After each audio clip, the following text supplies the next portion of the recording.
Welcome to the Disrupt Your Career podcast, brought to you by Claire Harbour and Antoine Tirant. We're passionate about helping everyone find fulfillment in their work life. We believe that big, messy, uncharted career changes are inevitable, and it's up to you to decide. Will you take control and disrupt, or allow yourself to be disrupted? We wrote the book about it, and now we share here our conversations with other thinkers in this crucial area. Settle down and get ready to listen to this dose of wisdom. So today we welcome to the Disrupt Your Career podcast our friend Carter Cast. Carter is the former CEO of Walmart.com. He's a business professor, a venture capitalist, and an author, and we're delighted to have him here to talk about his own story in his career and some of the angles he's been looking at careers with. So Carter, welcome. Thank you, Claire.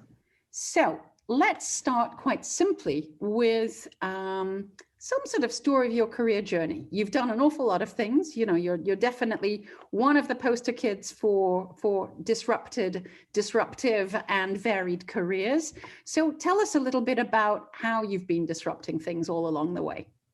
Sure. Yeah, when I listen to people come in and speak at Kellogg at our business school, there's often a narrative that you hear from the speaker, you know, if it's a successful person who's a CEO or who's, you know, published books or whatever, you usually often hear an arc that is very linear and makes a lot of sense. And my experience is that a lot of those, you can go back and make your story make sense and fill in the narrative so that it fits neatly in a package. But my experience has been very different, that there are these moments and there's a fork in the road, and with the information you have at the time and a little bit of intuition, you try to make the best decision on the next step possible. And so there's bumps and starts along the way, and it isn't nearly as linear as a lot of times it's made out to be. And I tell that to my students when they feel scared or stuck or, you know, concerned about what's my purpose, what am I meant to do? I just tell them, you know, it's going to change as you learn more what your motives are and what your skills and your talents become. So don't worry too much about the arc of your career at this point in time. Just get good at something and then you'll be in demand. And by being in demand, you're going to have more options available. So with that in mind, I started right out of college working in business for PepsiCo.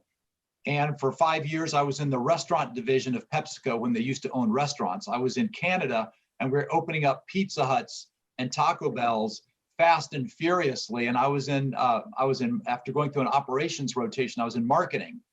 And then I went back to business school because at the time in the late 80s, you know, the MBA in the United States was considered to be a really important ticket to be able to give you upward mobility, which now I don't think it's quite the same. I think you can, yeah, especially in a lot of these technology companies, you don't need the MBA to necessarily get ahead. Absolutely. So what I learned in that early time was that I did like being as close to the customer as possible. So in the roles I had that were close to customer service and close to marketing and selling, I found that I really enjoyed that. And I think that probably cemented for me that I wanted to have a career in marketing and marketing sales. So I got my MBA at Northwestern's Kellogg School, and then I went back to PepsiCo, helped sponsor my MBA. I went back into the different division. I went to Frito Lay, and I had 5 or 6 years at Frito Lay. So all in all, I had about 11 years at PepsiCo. And at Frito Lay, I found that the big is, you know, $10 billion division.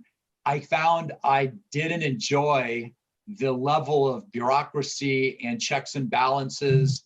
You know, you had to sort of thread the needle to get your projects through the system. And I think that's when I started realizing that maybe, even though this was a wonderful company, I was supposed to be in a company that was in a different stage. So I've laid out a lot of times for students different stages companies go through. You can't just think about the function you want to go into, operations or marketing or sales, and you can't just think about the industry you want to go into, you know, technology, you know, prop tech, fintech, whatever. You also got to think about the stage of company that fits your personality.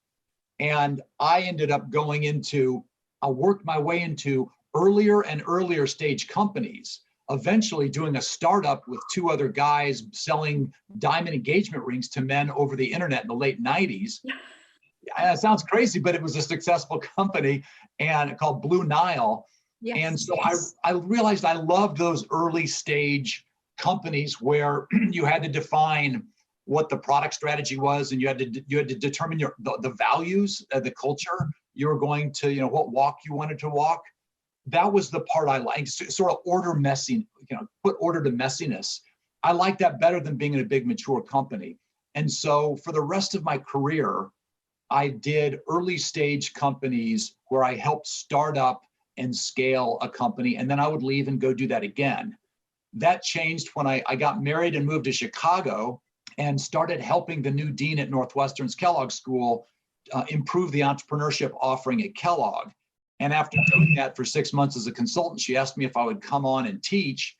And I said, why not? I'll try it. It's another way of being an entrepreneur. I didn't know anything about it. I didn't know if I would, take to it. The thing I probably did that was best there is I found out who the best teachers were in the building, and I sat in on their lectures, probably 8 of them, and I took notes and watched them closely and sort of learned what does a good professor do. And I tried to emulate some of the things that I learned. So that ended up becoming a job where I'm now a clinical professor of entrepreneurship at Kellogg. But I also, Claire, wanted to stay close to the market.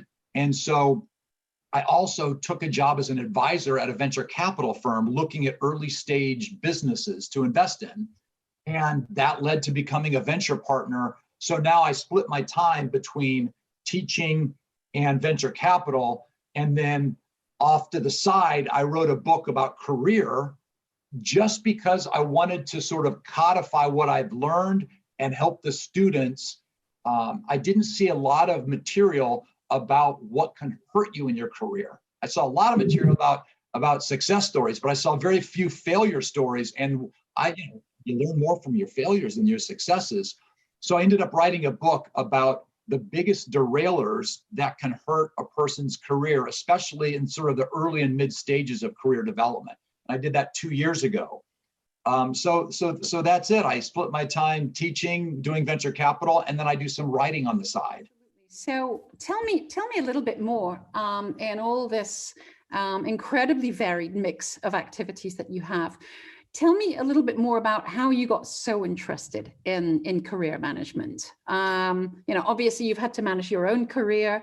I guess, that I can think of all kinds of influences that might have come along, both with students and whether they come to you officially for career advice or whether it's just a dialogue that gets started. But tell us about, what particularly interested you. Beyond this notion that there's lots of success stories out there and not so many failures, but in a more general way, what was the attraction? As I was sort of progressing in my career, we had an official program at Walmart. I was at Walmart 6 years, and we had a program where you have mentor-mentee relationships, and I ended up mentoring like 10 people.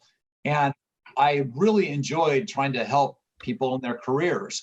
So I think the first thing I realized was coming up with some principles, some organizing principles, or some tools that they can use to help them think through critical decisions around their career would be useful. So I would jot these things down and keep them. Then when I got to Kellogg, I started giving some presentations on career management.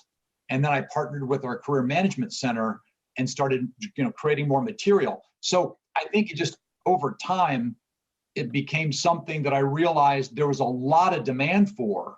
It's helping people in their 20s and 30s figure out, what am I good at? What motivates me? What is out there? How do I think about, entering these fields? And so it was really, I think, a function of being a mentor at Walmart and then later being a mentor for the students that I teach. So I decided to codify all this, and I put together material and then did a lot of research around what hurt you in your career. Now, why did I pick what hurt you? I think the biggest reason was, Claire, I had a couple of derailment events in my own career, that were painful, and a lot of people have them. I think almost everybody does these days. Yeah, I mean, the research now, says you can expect to have it. There is no more 40 years at IBM, a gold watch, and off to the golf course. That doesn't exist anymore. That's right. That doesn't exist anymore. So I think when I had my own derailment events, I felt like there were some clear learnings, and I wanted to explore that from a research standpoint to make sure that my own experiences were generalizable. And I found that, as you said, 2/3 to 3/4 of people have a derailment event where they get demoted or they get fired or they're told that they're unpromotable. And I wanted to understand why talented people end up in that situation. Mm-hmm. And so I asked the dean if I could take some time off from teaching and explore it. And she said, yes, you can if you write a white paper for us. So I wrote this white paper, and this white paper was started to be used at Kellogg. People would refer to it in classes and all. And so I realized there was more to it than that. So then I took a full 18 months and wrote this book that was based on the 5 biggest reasons that people run into career trouble. Indeed. And we're going to come to those 5 archetypes fairly soon. Just before we do that, tell me about your journey as a writer. So it started off as kind of a condition of the research that you create this white paper. But, obviously Antoine and I have written a book too. We both agree that that was a transformative process, a transformative journey in our lives, both as individuals and as a team, as professionals, as well as people. Tell us a little bit about how you feel that process of creating a whole book and going through every stage has shaped you. Gosh, I think it's from the Tao Te Ching by Lao Tzu. The journey of 1,000 miles begins with a single step, something like that. But that's a wonderful. I think that's about it. It's a beautiful book. You know from doing it, Claire, when you write a book, you have to be really organized. What is your thesis? Yeah. And then how are you going to organize the book to support the thesis and provide evidence of the thesis? So laying it out was the most important thing. I spent a lot of time creating an outline that was workable, that I could refer to. Then the other thing I learned in writing a book is get it down and fix it later. If you write and edit simultaneously, you'll never get anywhere. Absolutely agreed. So, I learned that you don't write, a weekend, all weekend, that the way to write this book was get up early, write for 90 minutes and then put it down, and do that every single day. 90 minutes, put it down, 90 minutes, put it down. So I would write 2 to 3 pages a day, not self-edit, just get it down. Yeah. And then after I was done with a chapter, I would edit and ask my editor at Hachette Book Group, my publisher, to help me with the editing. But just writing means right. It doesn't mean the critic in you will burn down what you've put up if you let him or her. Oh yeah, we had the great fortune to be writing together and clearly defined roles, and I have to say that was an absolute godsend to be able to comfort one another, to sort of stimulate and chivvy one another as we needed to. And, we're friends, we're a team, but of course, a potential huge source of tension. And somehow, somebody up there was guiding things and made it overall a very, very enjoyable activity. I'm glad. I was all alone. Yeah. I was going to say, so you had your editor who played that role. He did, actually. When I was told that your editor will be like your husband or your wife, that this relationship will be very close, it is absolutely true. A funny story, my editor is a very smart, older man, done this a long time and does not mince words. And after my first chapter, he was very critical. And I got him on the phone. He's in New York and I'm in Chicago. And I said, "You're hurting my feelings." And he said, "Get over it." Yes. "I'm here to make this a good book. Get over it." And boy, that was a lesson in sort of, don't be too sensitive. He's here to help.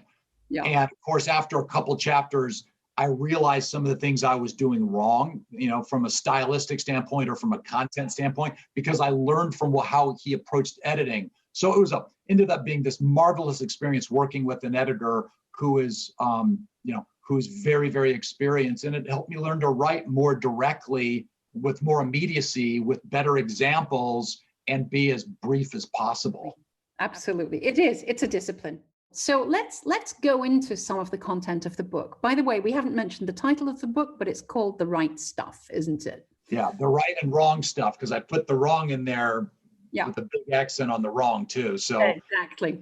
Yeah, I was going to ask you a specific question. I mean, we've established that we both know it's common knowledge that career derailment is indeed extremely common. Can you maybe tell us a story, either an example from the book or something that's come up since or around it? Give us an example of a major derailment that somebody went through and how the recovery was made. Sure. Well, I'll use myself as an example because I understand the event better than if I use somebody else's derailment event. I probably got 65 different derailment events as I collected research. So I heard so many stories about career derailment. And basically the headline is 80% of the people recovered successfully from their derailment event if they took ownership for the reason of the derailment. If you don't take ownership and say, it's me, I did these things wrong, I need to improve them, the people that wouldn't take direct ownership and blamed it on their boss or blamed it on the organization or blame it on some outside force, they were the ones that would derail over and over again. So taking accountability is the critical thing. What happened in my case, there were a couple times, but the big one was a new boss came in. And one of the reasons people derail is there's a change, there's circumstances change. And often the circumstances is new boss. Mm-hmm.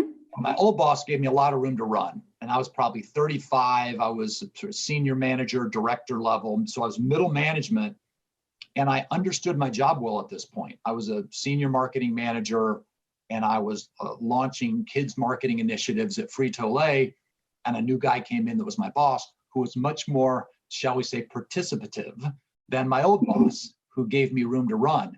And I reacted very poorly to him leaning over my shoulder and asking me for progress updates and all that. I felt like I'd earned the right to have more freedom. So I mismanaged the relationship. Instead of gaining his confidence and then hoping that he would sort of back off, I just basically told him that I knew what I was doing, and in many cases ignored his feedback. He demoted me and moved me off of his team, and it took me about a year and a half before I was sort of considered non-toxic in the organization. Totally my fault. You're going to get bosses that are micromanagers, or too participative, however you want to call it. And your boss is your customer. Your boss is your customer, and you have to figure out how to deal with different customers. And I did not deal with it well. I was dismissive, and I would even say arrogant. And after I got demoted, I had plenty of time to think about what I had done and how I would do it differently. And the next time I got a new boss, I was much more humble in the way I dealt with the relationship, learning that I fought the law and the law won. That's what happened with me. So self-awareness is the number one antidote to any derailment event. Looking inside yourself and saying, what am I culpable for? What role did I have in this? Being able to suppress your ego and listen for the truth, as painful as it is. I was going to say, a lot of it is about accepting that it is painful, that it's pain that you've probably brought on yourself, but the learning, the shifting of making it about how has this happened for me, not how has this happened to me. That's right. One of the biggest statistics I found, Claire, in doing the research was people that underestimated the role or underallocated the role they had to play in the derailment event. People that thought that their strengths were greater than they were, or their deficiencies were lower than they really were. Mm-hmm. People that did not have an accurate self-conception about where they were in terms of their skills and talents in that role that they're playing, they derail 620% more often. Now, how do I know how to gauge that? I looked at 360 feedback forms, and people that were farther away from those who rated them. If you have a peers rating you, your boss rating you, subordinates rating you, people that had a big delta between their self-rating and others' rating of them, say analytical ability, they think they're a 4 on a scale of 1 to 5 and nobody else says they're a 2, those people derailed 620% more often than people that were closer in their self-rating versus others. Very interesting. That's a huge number. Huge number. I couldn't believe it. 620% more derailment events when people were farther away from the people that rated them when they took an assessment of their skills and competencies. So self-awareness, the job, as painful as it is, if you aren't strong analytically, own up to it, because then you can either, improve it, or you can seek to outsource it to somebody who's better at it than you are. Absolutely. I want to come back to the self-awareness question a little later on, but I wanted to ask you also about the archetypes that you created in your book. You created 5 archetypes who have some very cute illustrations and all kinds of characteristics attached to them. Tell us a little bit about them. Assume the audience knows nothing at this stage. How would you characterize each one? And what do we know also about how the archetypes are spread across a given population? Yes. So as I was doing the research, I found 5 themes over and over on why good people were derailing. And to try to make the topic more approachable and less scary, I created these archetypes with characterizations and a drawing or image. I had a German illustrator named Michael Meyer, who's wonderful, create these illustrations. My goal there was to just make it more playful and less severe. So the biggest reason people derail, and it skews male, and it can happen mid-career or later, is called Captain Fantastic. And that is somebody who is arrogant, dismissive of other people's input, sharp-elbowed, excessive ambition, and not open to criticism. And that skews more male than female from a gender standpoint. And it skews career, that you start getting good at something and you stop listening to people because you think you have the answer. And I would say I suffered from Captain Fantastic when I derailed. That was what happened to me. I was dismissive of other people's input. I thought I had the answers, and I got my wings clipped, and I learned a very valuable lesson. By the way, the guy that clipped my wings, 20 years later, we had a conversation about it that was incredibly fun for both of us. Interesting. There's someone I'd like to have that same conversation with, but unfortunately he's dead, so it's not going to happen. But yeah, I was probably one of your female statistics in there. So however much that skews male, I was definitely in the same place at about the same time. The second archetype, Claire, is I call the solo flyer. That is somebody who is been a very good individual contributor, does their work well, gets promoted and manages a team, and then doesn't understand that it goes from me to we, from player to coach. And they micromanage, they overmanage, they don't communicate well, they don't teach them to fish, they try to fish for the people, and the people in the team get demotivated and there's a coup d'etat. Or people just don't want to work for this person and they find they are eventually demoted back into an individual contributor role. This skews a little bit female, not a lot, and it's earlier in the career when someone gets their first managerial experience or in the first couple of years of being a manager. Linda Hill, a Harvard professor, said there's a transformation of identity required to become a good manager. You have to realize it's about the team, not about you, and you have to change your mindset. You can improve. This is a derailer you can fix with attention. It's harder to fix the Captain Fantastic because often that's an actual personality trait. So it's more challenging to fix because you have to think about how you're going to change your actual approach to dealing with people. This one, there's some tools you can use, asking for feedback, making sure that you communicate the goals and objectives of the team, working on developing other people and helping them, and they realize that you care about their progress more than yourself, and then people start wanting to work under you. The third one is called version 1.0, And that is somebody who has difficulty adapting to changing circumstances. Yep.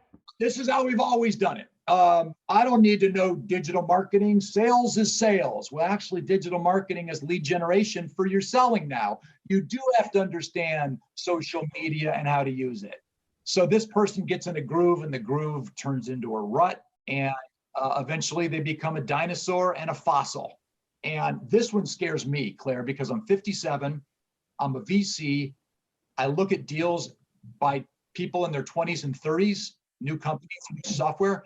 And if I don't stay fresh and curious about what's out there, I will become this casualty, this version 1.0, who's using the same old tricks that I used 10 or 20 years ago.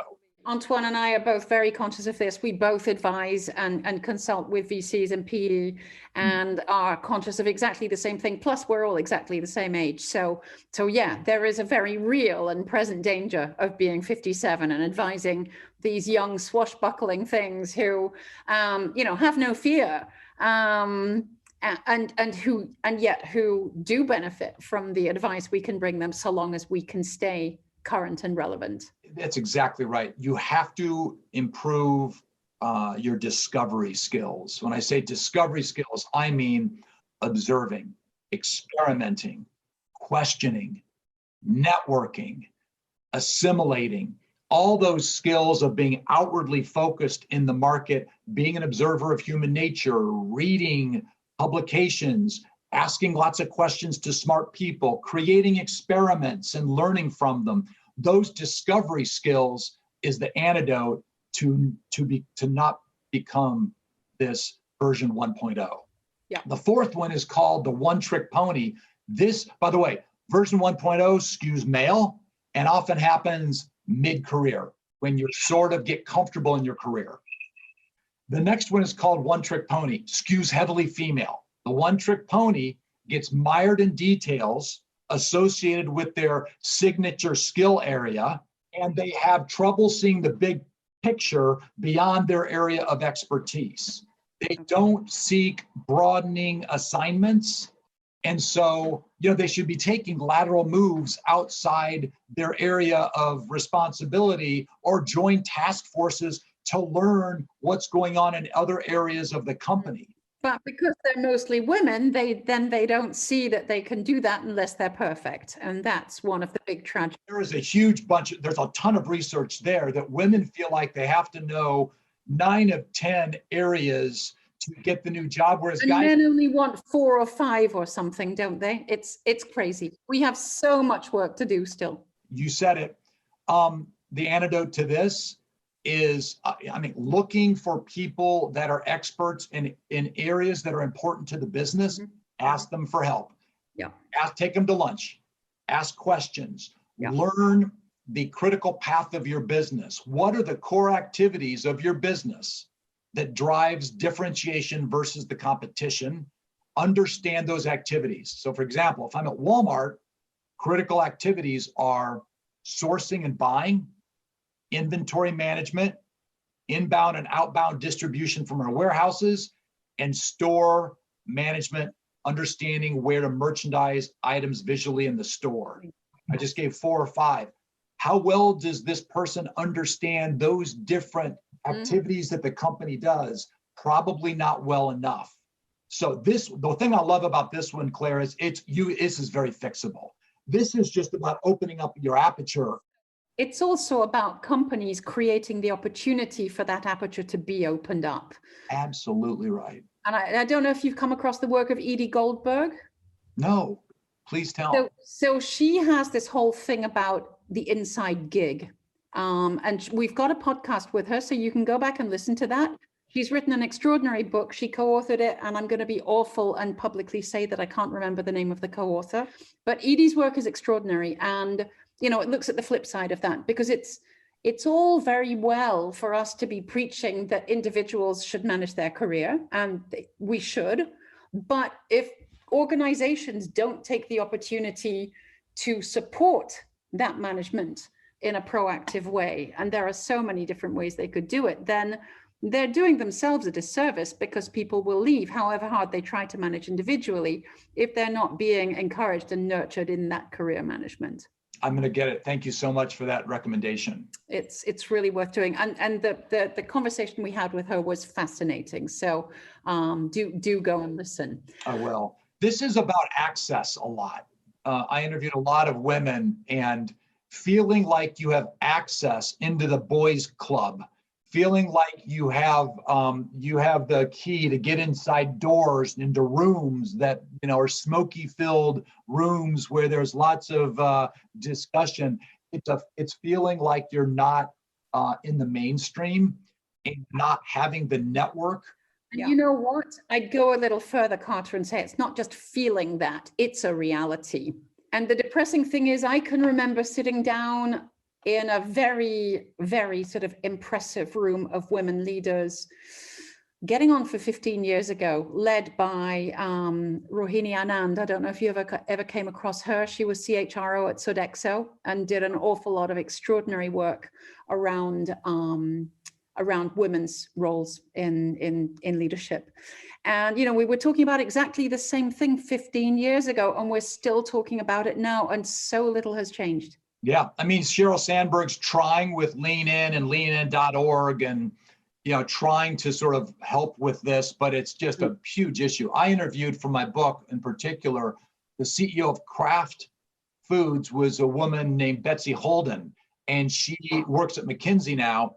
And she gave me a lot of research and her own anecdotal stories about women who just didn't have the same access to the network that men did. And I said, well, what do you do? And she said, you have to do it yourself. You have to figure out where you can develop your own network. Often it's outside of your company, to be able to get access to the knowledge that often happens playing golf by guys. So it's a challenge. And so when I said I mentored 10 or so people at Walmart, I'd say 7 or 8 were women trying to sort of help this unnecessary, unfortunate situation with women not having access to the same networks internally as men do. Gosh, we could go on this gender question forever, but I suspect that's another conversation another time. Let's make sure that we finish these archetypes, because I've got a couple more questions beyond that. So the last one is called the whirling dervish, and it's the second most predominant after the Captain Fantastic. The whirling dervish is somebody that has poor planning, organizational, task management skills, and difficulty prioritizing. They promise a lot and they don't deliver. Their word isn't their bond. People back away from them because balls drop.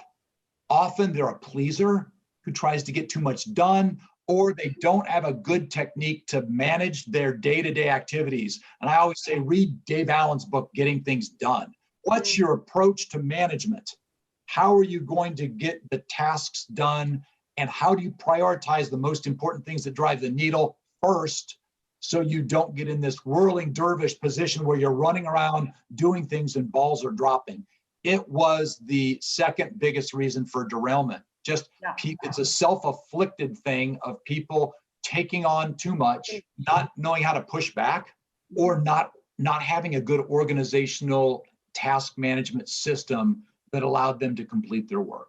Absolutely. And it's a very common profile that I receive as coaching clients, people who have been moved up to a board level role, who are frankly still behaving as managers, and figuring out how to make that shift is such a challenge, even if you don't have a really skewed tendency towards it. So that's right. It is one that can be fixed. We've talked along the way about whether it can be fixed or not, but it's a big shift. It's not so much an information learning shift as it is a massive mindset shift, and that's a tough one. I think the minimum, you said it's a mindset shift, Claire. I think that this adopting an attitude of minimalism, there's a great book called Essentialism, Greg McKeown, I think. The idea of do less better is really important as you progress. And I know some people in the audience are going to say, well, it's nice for you because you're an executive. What about when I just get thrown stuff What I would do is I would list the things you're being asked to do, go to your boss and say, here's what's on my plate. Which will you help me prioritize these in order of what has the greatest impact, because the list is untenable right now. So you have to ask for help. Interesting and very simple to put into place. We've talked a lot about self-awareness, and I'm wondering what you do with your younger students. How do you help them to raise their own self-awareness, and what sort of support do you recommend or give to your students or readers to avoid their own blind spots? The number one thing, well, first of all, I try to find 2 or 3 loving critics who you trust and like you, care about you care about, to hold up a mirror to you now and again. Mm-hmm. I have 3 people that I know very well, who know what I do, understand what I do. Actually, they work in the same 2 places that I work. Mm-hmm. They're my loving critics. They will tell me the truth. When they see me do something, they'll help nudge me on, and we play a role for each other. So it's sort of a pact we play. That's one. Another one is anytime you do something meaningful, like you give a presentation, you lead a task force, ask for feedback. Yeah. If you get in the habit of saying, and I like the world's simplest feedback, where you ask, what's one thing you think I did well? Here's one thing I think I did well. What's one thing you think I should do differently? Here's one thing I think I should have done differently. You do that, it'll take 5 minutes, and people will see that you are seeking feedback, and they'll start getting more comfortable giving it to you. At Kellogg, there's 3 or 4 professors. Whenever we do something, we say, let's do feedback model. Greg, what's one thing you think you did well in there? So you shut up and listen. You don't discourage it. You don't disagree. Then you say, here's one thing I think you did well in there. So that first part gets them warmed up and gives them confidence that you saw something good, you're positive.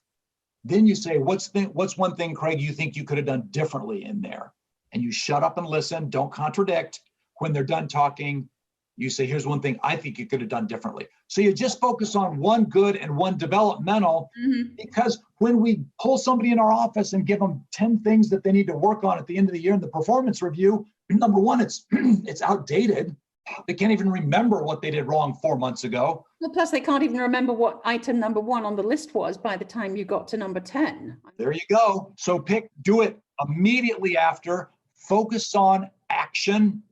Don't focus on personality. Focus on something that was about the action itself, and do it immediately. If you get in the habit of seeking feedback right away, one thing good, one thing developmental, the chances that you're going to derail lessen, because your self-awareness is going to be higher. You'll be making adjustments along the way. One final question, which is one of absolute personal and joint interest. And this is going back to your work at Kellogg and understanding how a typical MBA student or even an undergrad student is supported in their journey towards fulfilling careers, and what sort of innovations are on the horizon. The thing that fascinates me every time is the possibility of taking career support out of just being a support function, and whether it can actually be brought into the mandatory curriculum of any student. So tell us a little bit about how it works at Kellogg and what you're envisioning for the future. Yeah, I think where we will go is going to be much more, I don't want this to sound like too technical, but software based.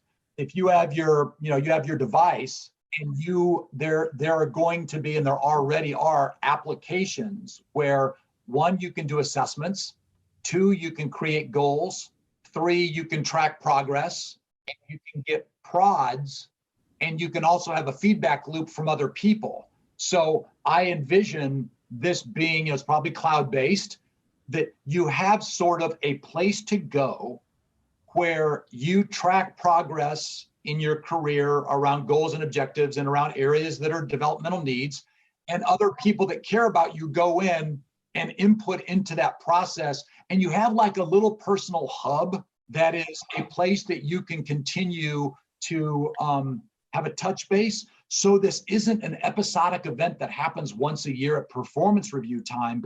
It's a living, breathing, adaptable piece of software that you have the people that matter in your career feeding into.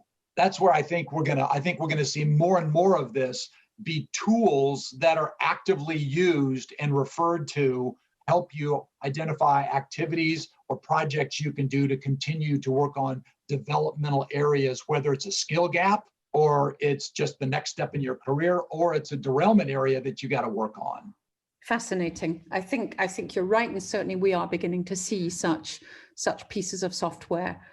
Which ones will win out, which ones will be heavily adopted remains to be seen. But I mean, even in meditation, look at Headspace, and there's all kinds of apps that help you, nudge you towards, for people that meditate, doing it, tracking it, how's it going, support groups around it. There's no reason that shouldn't be applied to career management. And I think we'll see more and more robust software tools that start with assessments and then move on to goal setting and tracking and feedback from people that care. Well, with that interesting look into the future, Carter, I think we'd better agree that we're coming to the end of our time, however much it would be lovely to carry on. I want to thank you for absolutely everything you've contributed to this conversation. It's been easy and fascinating talking to you, and I sense we could go on way beyond the call. But thank you for being here, for sharing your interest, your advice, your insight. Listeners, please go out and buy Carter's book. That we will put a link to where you can do that in the blurb that we publish with the podcast. And let's keep on talking about all the exciting things that are happening. And just thank you for being here, Carter. You're welcome. Thank you for having me, Claire. Take care. We hope you enjoyed hearing from this month's guest as much as we did. Do go and check out our work on disrupt-your-career.com and come back soon. Thank you.